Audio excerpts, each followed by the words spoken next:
Have you ever heard the story of a hero who was never meant to be one? A leader who rose from the shadows, not by choice, but by necessity. Today, we're diving into a tale like that, a story about someone they never planned to lead the stand.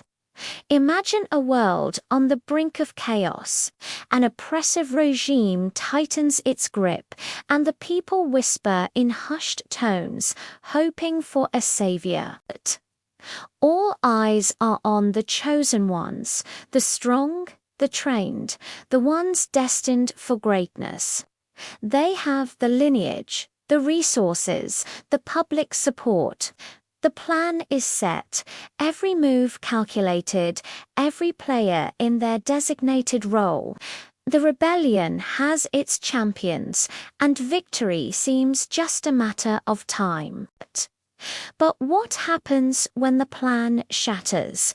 What happens when the expected heroes fall, one by one, not in glorious battle, but through betrayal, accidents, and the sheer weight of their own burdens?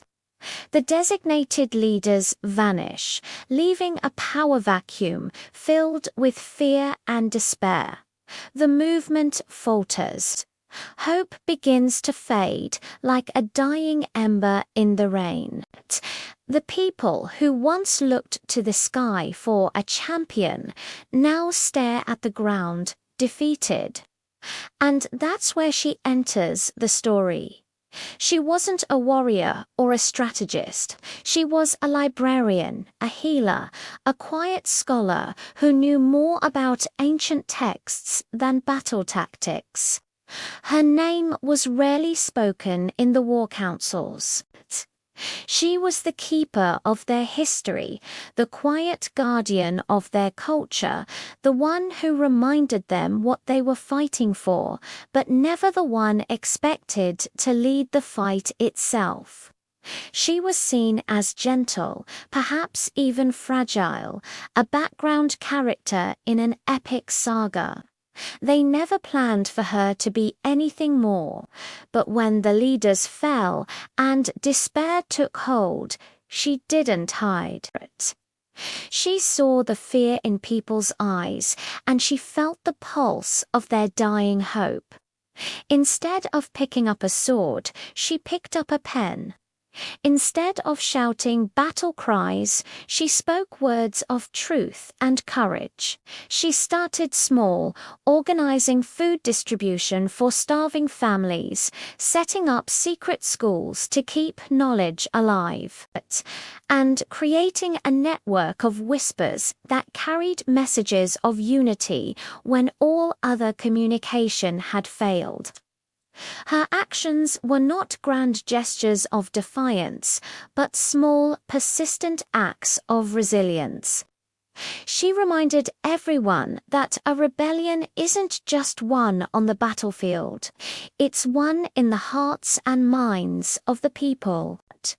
Her stand wasn't at the front lines with a weapon, but in the heart of the community with compassion and wisdom as her shield.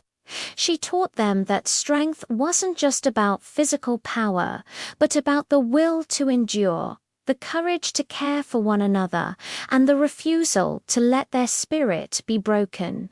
The regime focused on crushing warriors, completely overlooked her. They didn't see the quiet librarian as a threat, but they were wrong. The network she built became the true backbone of the resistance. When the time was right, it wasn't a general who gave the order to rise, but the collective will of a people she had patiently inspired. She had shown them that everyone could be a leader in their own way, that every small act of defiance mattered. She never led an army into battle, but she led a people to freedom. She was the leader they never planned for, the hero they never expected, but the one they truly needed.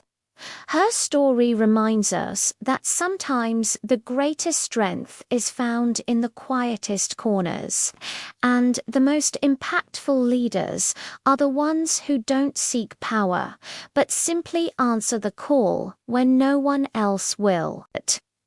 What do you think? Do you know of any real-life stories like this? Let me know in the comments below. Thanks so much for watching, and if you enjoyed this story, don't forget to like and subscribe for more.